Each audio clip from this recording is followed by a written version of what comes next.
What if a book written 2,700 years ago called a world leader by name, a century before he was born? What if that same book described a man being pierced for our sins 700 years before crucifixion was invented? That book is Isaiah, and most people have never been told what's actually inside it. Isaiah lived in Jerusalem around 740 BC. The Assyrian Empire was swallowing nations whole.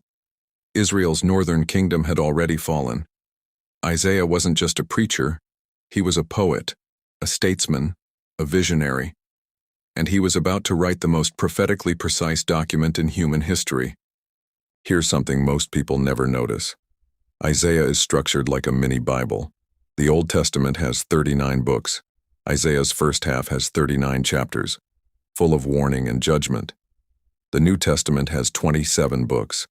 Isaiah's second half has 27 chapters, full of hope and redemption. This is not a coincidence. In Isaiah chapter 44, God does something unprecedented. He names a future king by name and describes exactly what that king will do.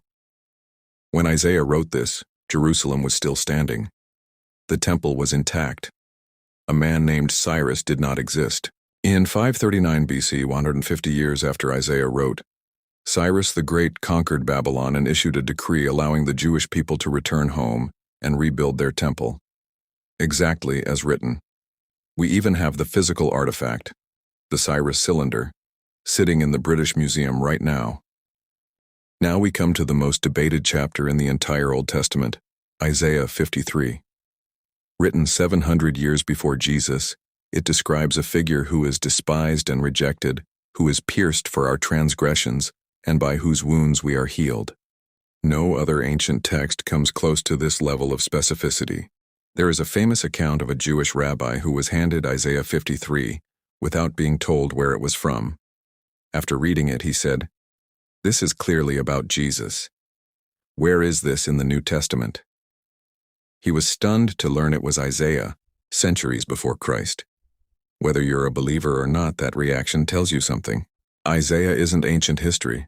It's a roadmap written by someone who claims to know the end from the beginning.